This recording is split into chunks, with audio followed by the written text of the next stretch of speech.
Tout commence par un billet de 100 € glissé sous une tasse à café. Tu es un policier débutant en poste depuis 6 mois et tu viens d'arrêter une voiture qui roulait à plus de 40 km/h sur une route où la vitesse est limitée à 40 km/h. C'est mercredi soir, le genre de nuit où il ne se passe rien dans ce quartier de la ville.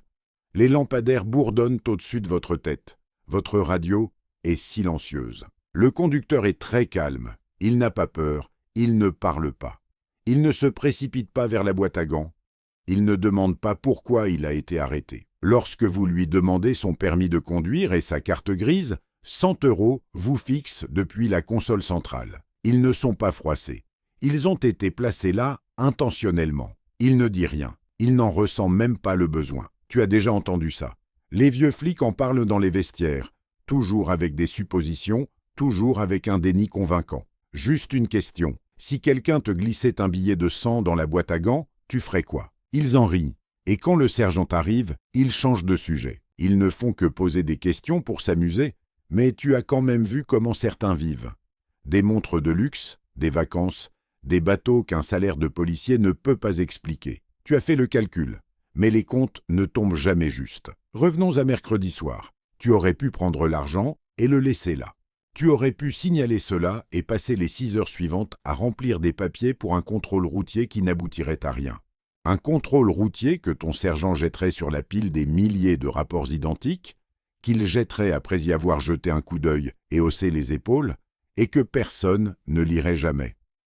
On ne va pas te décerner une médaille pour avoir fait ce qu'il fallait, on ne va pas t'offrir ces 100 €, mais tu te dis quand même que c'est la bonne chose à faire. Tu as un crédit immobilier à rembourser. Ta femme est enceinte. Tu n'as pas encore fini de payer la chambre du bébé. Une phrase te traverse l'esprit. 100 €, c'est 100 €. Vous prenez l'argent et vous lui dites de ralentir. Le conducteur hoche la tête, ferme sa vitre et s'éloigne sans dépasser la limite de vitesse. Vous restez assis dans la voiture de patrouille pendant 10 minutes à regarder l'argent en vous disant que c'est une chose ponctuelle. Tu doubles la mise et tu mets l'argent dans la poche de ta veste. Pendant le reste de ton service, tu sens la présence de l'argent dans ta poche, comme s'il s'agissait d'un deuxième battement de cœur. Ce n'était pas une histoire ponctuelle, tu le sais, mais tu ne veux pas l'admettre. Tu te sens un peu mal à l'aise en ce moment, n'est-ce pas? Mais ce n'est qu'une chaîne POV, ne t'inquiète pas. Si tu veux, abonne-toi et écris dans les commentaires quelle vie tu aimerais vivre dans la prochaine vidéo. La prochaine enveloppe arrive exactement un mois plus tard. Une enveloppe contenant 500 € déposée dans ton casier au poste de police. Tu examines l'enveloppe avec attention. Il n'y a ni mot ni explication dessus. Une enveloppe toute blanche contenant 5 billets de 100 € soigneusement alignés. Tu ne sais pas qui l'a déposé là, et c'est justement ça le problème. Les casiers ne sont pas sécurisés. N'importe qui portant un badge peut entrer dans ce couloir. Quelqu'un t'observe. Quelqu'un a même déjà décidé que tu avais réussi le premier test. Ce n'est pas un test de courage ou de moralité, c'est plutôt un test de praticité. Ils veulent savoir, ils veulent savoir, cet homme est-il un problème ou une opportunité? Tu as prouvé que tu étais une opportunité. Tu mets l'argent dans ta poche et tu fais comme si de rien n'était. Tu rentres chez toi et tu verses tes 300 € sur le solde de ta carte de crédit. Puis tu achètes des fleurs à ta femme avec le reste. Le troisième paiement se passe différemment. Alors que tu es assis au bar après ton service, un homme vient s'asseoir à côté de toi. C'est un bar fréquenté par des policiers, le genre de bar où le barman sert des doubles et ne fait payer qu'un simple. L'homme n'est pas policier, tu le comprends tout de suite. Quand tu le regardes, ses vêtements sont trop propres, ses chaussures trop chères. Il s'assoit à côté de toi comme si sa place avait été réservée à l'avance et personne ne le regarde une deuxième fois. Cela t'indique une chose. Les autres policiers présents dans ce bar savent déjà qui est cet homme. Ils connaissent bien son nom, son numéro de matricule, le nom de sa femme, son adresse. Ils savent qu'il va avoir une fille dans 4 mois. Ils savent même des choses sur toi qui ne figurent pas dans les registres publics. Il dit qu'il représente certains groupes commerciaux de la ville. Il ne dit pas cartel. Il ne dit pas drogue. Il parle de groupes commerciaux comme le ferait un avocat dans une salle de réunion. Il dit qu'ils apprécient les agents qui comprennent comment le monde fonctionne réellement. Pas comme on l'enseigne à l'académie, ni comme c'est écrit dans les livres, mais la version réelle. La version où l'argent circule dans l'ombre et où il a besoin d'amis en uniforme pour lui montrer le chemin. Il te tend une enveloppe par-dessus le comptoir. 2000 €. C'est très simple, explique-t-il. Une fois par semaine, tu recevras un message contenant une adresse. Tu te rendras à cet endroit et tu gareras ta voiture pendant exactement 15 minutes. C'est tout, tu n'as rien d'autre à faire. Il suffit que tu sois présent à cet endroit. À certains moments, une voiture de police garée devant certains commerces envoie un message clair « Cet endroit t'est protégé », dit-elle. N'essayez pas de cambrioler cette blanchisserie ou d'extorquer de l'argent à ce restaurant, dit-elle. Tu es une barrière. La seule différence, c'est que tu portes un uniforme. Tu n'enfreins aucune loi. Tu ne fais que garer ta voiture. Tu prends l'enveloppe. Tu serres la main de l'homme. Tu n'es pas quelqu'un de spécial. Tu n'es pas important. Tu es comme une petite ligne dans le budget de quelqu'un. Tu figures discrètement sous la rubrique « Force de l'ordre local »,« Avance mensuelle ». Tu es classé sans qu'on s'en aperçoive. Au bout de 6 mois, tu gagnes plus d'argent avec le cartel qu'avec ton service. Tu reçois 5000 € en espèces chaque mois, un paiement qui ne laisse aucune trace et qui n'apparaît pratiquement pas dans les registres. Et cela ne s'arrête pas là. Des primes supplémentaires sont versées pour des missions spéciales. L'argent provient désormais de différentes sources. Les enveloppes livrées au point de rendez-vous, les paiements déposés discrètement devant la porte, ou les cartes bancaires prépayées envoyées dans la boîte aux lettres font désormais partie intégrante de ce système. La comptabilité est menée avec une grande rigueur. Celui qui se trouve à l'autre bout de ce système sait parfaitement comment faire circuler l'argent, comme l'eau s'écoule entre les rochers, lentement, invisiblement, inévitablement. Les missions spéciales sont modestes au début, comme perdre un élément de preuve dans la salle des pièces à conviction. Il y a un sachet de cocaïne à tester. Il se trouve sur une étagère, à côté d'une centaine d'autres sachets en papier brun, dans un sachet en papier brun. Après avoir signé le formulaire de la chaîne de conservation des preuves, le sachet disparaît. Pas de manière spectaculaire. Elle est simplement mal classée, placée sur la mauvaise étagère, enregistrée sous un mauvais numéro de dossier, et le processus se poursuit jusqu'à ce que quelqu'un s'en aperçoive. À ce moment-là, l'avocat de la défense aura peut-être déjà demandé l'annulation du procès en invoquant une mauvaise gestion des preuves. Un témoignage qui ne convient pas au cartel est, d'une manière ou d'une autre, classé dans le mauvais dossier ou disparaît. Il existe un enregistrement de caméra de sécurité qui montre une image contraire au moment critique. Cependant, l'enregistrement est soit endommagé, soit rendu inutilisable. On parle de panne de matériel, on passe à autre chose. Ce genre de choses arrive. « Jamais Thomas, je ne fais de mal à personne, te répètes-tu sans cesse. Tu ne fais que trier des dossiers, les détruire. Le système est déjà corrompu. Les procureurs considèrent souvent tout comme une simple question de négociation, réduisant ainsi à néant le poids de la justice. Presque tous les juges jouent au golf avec les avocats de la défense. C'est un système façonné par des nominations politiques où tout le monde se connaît. C'est pourquoi l'impartialité des décisions repose dès le départ sur un terrain contestable. Avant même que tu ne fasses tes premiers pas dans ce jeu, les règles ont déjà été fixées par d'autres. La tricherie est d'ailleurs la pièce maîtresse de ce jeu. Ensuite, il te demande de faire quelque chose de concret. Un vendeur de niveau intermédiaire a été arrêté par une autre unité. Une unité qui ne se laisse pas avoir, qui n'accepte aucune erreur. Il y a de petites unités de police, réelles, disséminées au sein du département, parsemées un peu partout comme des raisins secs dans un gâteau. Ces poches dispersées au sein de la grande structure donnent l'impression que l'ensemble n'est pas homogène, mais qu'il ne parvient pas non plus à établir un équilibre solide. Il y a encore des policiers qui y croient, tout comme toi, autrefois. Le vendeur est assis à la prison du district, attendant son procès. Il sait des choses importantes, des noms, des itinéraires, des maisons clandestines. S'il parle pour conclure un accord, beaucoup de gens vont y passer. Ta mission est de t'assurer qu'il ne parle pas. Tu lui rends visite au centre de détention. Tu es policier, personne ne te pose de questions. Tu signes le registre, tu montres ton insigne et un gardien d'exécution à l'air maussade te laisse entrer. La personne à l'intérieur est plus jeune que tu ne l'imaginais. Elle a tout au plus 26 ans. Elle a un tatouage représentant un sein sur le bras et un chapelet autour du cou.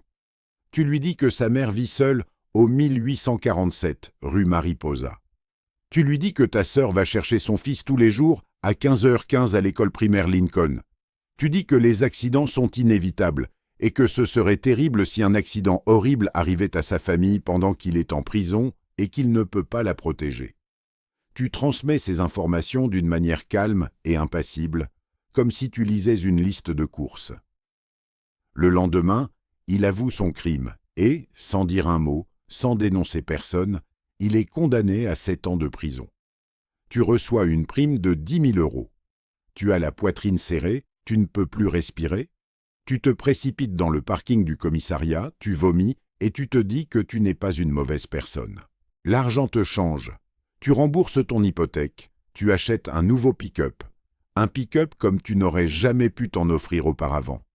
Le volant en cuir, les sièges en cuir, ce n'est pas très tape à l'œil, mais c'est joli. Tu emmènes ta femme dans des restaurants où tu n'aurais jamais pu payer l'addition auparavant. Elle te demande sans cesse d'où vient cet argent. Tu lui dis que tu fais de la sécurité privée pendant tes jours de congé. Elle veut te croire, alors elle te croit. Les gens sont très doués pour croire aux choses qui leur facilitent la vie. Ils s'accrochent rapidement à des scénarios qui simplifient la réalité, même si celle-ci est complexe, et la rendent plus plausible. Des détails que tu n'avais jamais remarqués auparavant commencent à te sauter aux yeux, un par un. Tu remarques quels policiers montent dans des voitures que leur salaire ne pourrait jamais payer. Tu remarques lesquels se trouvent toujours, par hasard, au bon endroit, au bon moment. Tu vois quelles équipes, même lorsqu'elles pénètrent dans des quartiers évidents, ne mènent jamais de grandes opérations, mais se contentent d'apparaître puis de disparaître. Avec le temps, tu comprends qu'il existe une ligne invisible au sein du département. Une économie parallèle qui fonctionne au noir et qui a établi son propre ordre. Cette structure a sa propre hiérarchie, ses propres règles, et ces règles ne sont pas écrites mais connues de tous. Ne parle pas, n'attire pas l'attention, ne montre pas ce que tu gagnes. Ne sois pas cupide, et surtout, ne développe jamais de conscience. Et tu n'es plus un observateur extérieur, tu fais toi-même partie de ce système. Tu n'es pas seul. Tu n'es pas spécial. Au sein de ce mécanisme qui fonctionne avec de l'argent liquide et le silence, tu n'es qu'un rouage qui fait son travail. 3 ans passent et tu finis par être promu inspecteur. Tu te retrouves désormais de l'autre côté du bureau. Ton informateur, cet homme du bar, est ravi de cette évolution.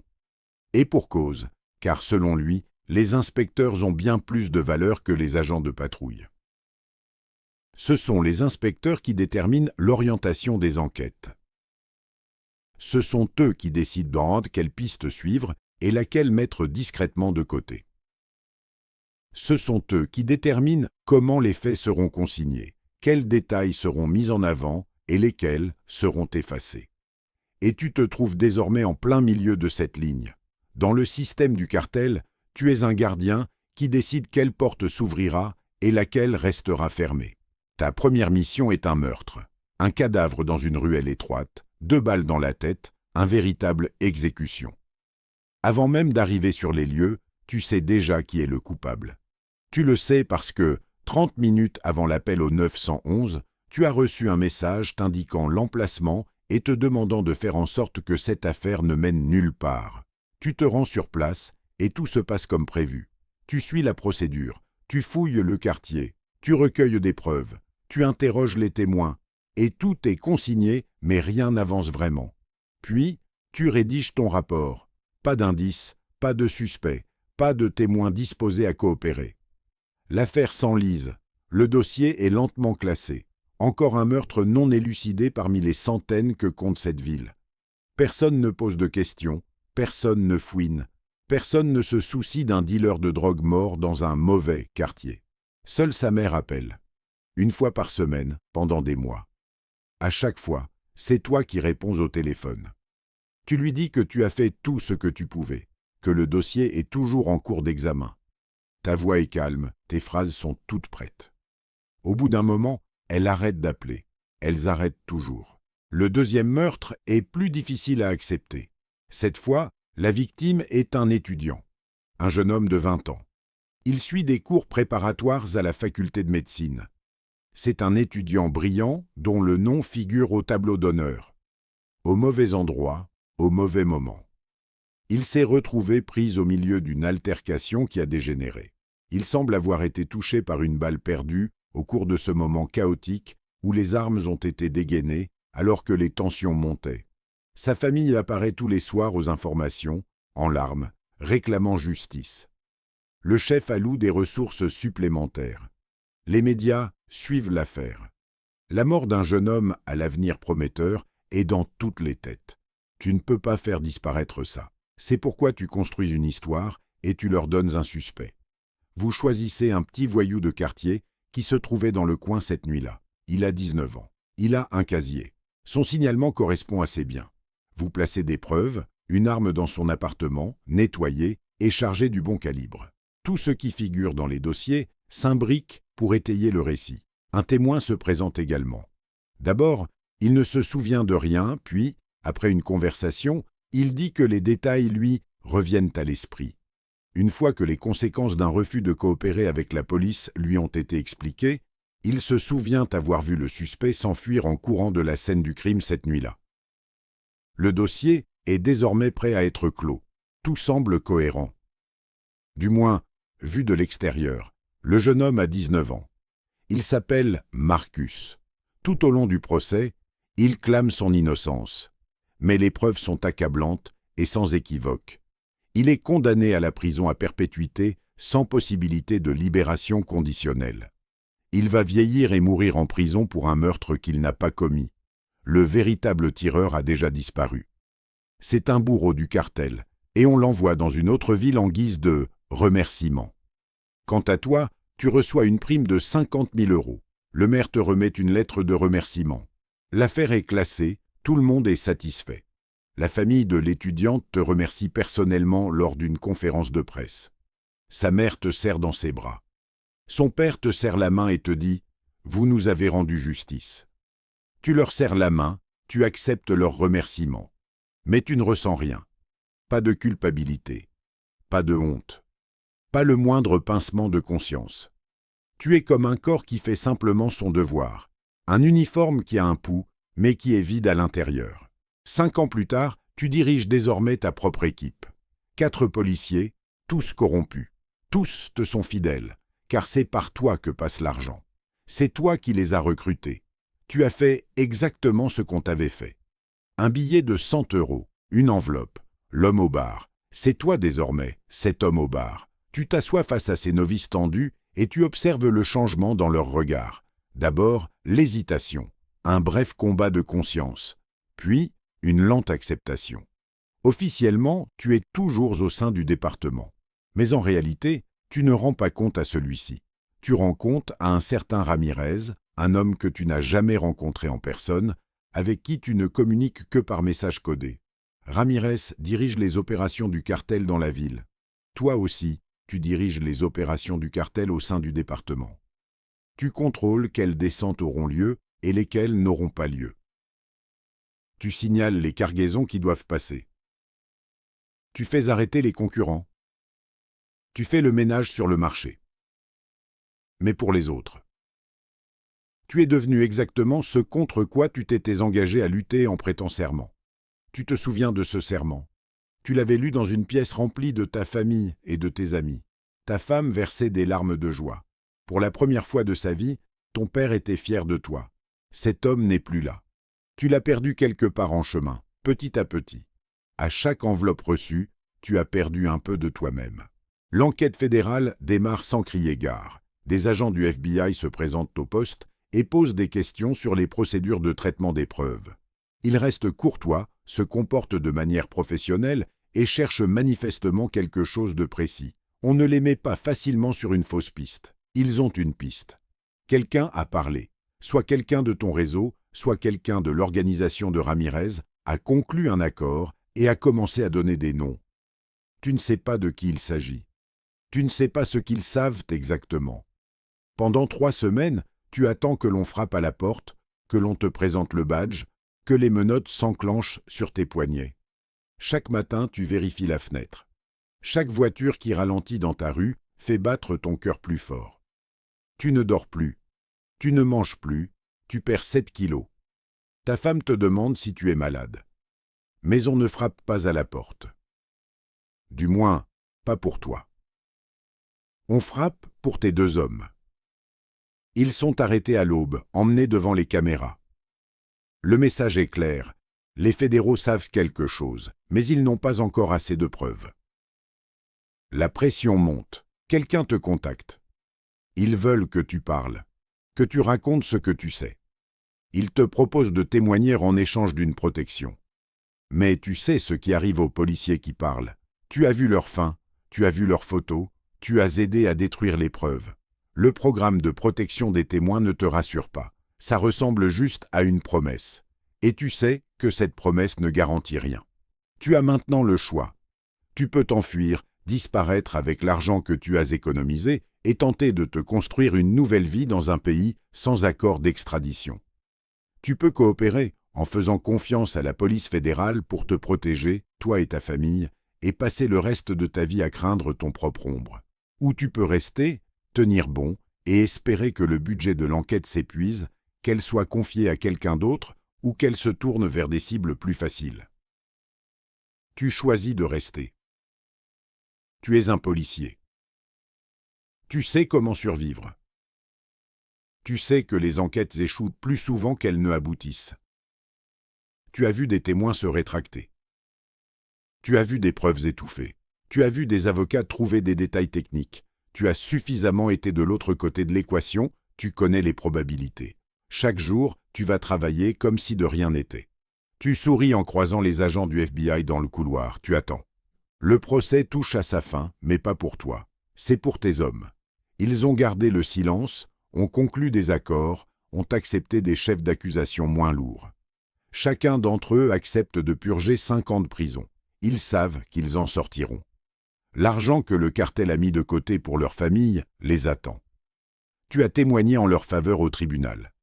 Tu as dit qu'ils étaient de bons flics, qu'ils avaient commis des erreurs. Tu es assis à seulement 6 mètres du procureur fédéral qui a passé 2 ans à monter un dossier contre toi. Tu as menti sous serment sans ciller. Le procureur le sait. Tu peux le lire dans ses yeux. Un regard déterminé, mais désespéré. Mais savoir et prouver sont 2 choses différentes. Et pendant 10 ans, tu as fait en sorte que rien ne puisse être prouvé. Tu es toujours policier. Tu portes toujours ton insigne et ton arme. Tu réponds toujours aux appels, tu rédiges toujours des rapports et tu fais semblant de servir et de protéger. Tu parles aux jeunes agents et tu leur dis de rester intègres. Et cette contradiction ne te dérange plus. Tu as 52 ans et il te reste 8 ans avant de toucher ta retraite. Pendant 8 ans encore, tu seras payé pour fermer les yeux sur ce qui s'est passé. Pendant 8 ans encore, tu vivras avec ce que tu as fait. Parfois, tard dans la nuit, tu penses à ton fils, à Marcus. Il aurait 24 ans aujourd'hui. Il en est à sa 5e année d'une peine qui semble éternelle. Tu te demandes s'il continue de clamer son innocence ou si la prison lui a arraché cette conviction. Tu penses aux familles détruites par la drogue que tu as aidé à faire passer. Tu penses au serment que tu as prêté et à la personne que tu étais autrefois. Puis, tu ouvres ton compte offshore, tu vérifies le solde à l'étranger. Tu regardes les chiffres, tes pensées s'estompent peu à peu. Elles ne disparaissent pas complètement, mais elles deviennent plus supportables. Tu n'es pas quelqu'un de bien. Tu as cessé d'être quelqu'un de bien il y a longtemps. Mais tu es en vie. Tu es libre. Ta fille a 10 ans et elle pense que son père est un héros. Elle dessine des portraits de lui en uniforme et les colle sur le frigo avec des aimants en forme d'étoiles. Chaque matin, tu regardes ces dessins. Quelque chose remue en toi. Un sentiment faible, lointain. Comme l'ombre de quelque chose qui a existé autrefois. Le fantôme d'une conscience. Et ça continuera ainsi. C'est la seule chose qui compte dans ton monde. L'argent continue d'affluer. Les cadavres continuent de s'empiler. Rosé continue d'ouvrir des portes. Et quelque part, par un mardi soir comme les autres, dans une ville silencieuse, un jeune policier est assis dans sa voiture de patrouille. Il trouve un billet de 100 € sous sa tasse de café. Il s'arrête un instant. Il regarde l'argent. Il a un crédit immobilier. Sa femme est enceinte. Une vie l'attend à la maison, remplie de dettes, de responsabilités et d'une pression sans fin. À cet instant, cela ne semble pas important. Mais en réalité, il se trouve au seuil d'une décision suffisamment importante pour déterminer la direction que prendra le reste de sa vie. Il n'en est simplement pas encore conscient. N'oublie pas de t'abonner à la chaîne et dans les commentaires, dis-nous quelle vie tu aimerais mener.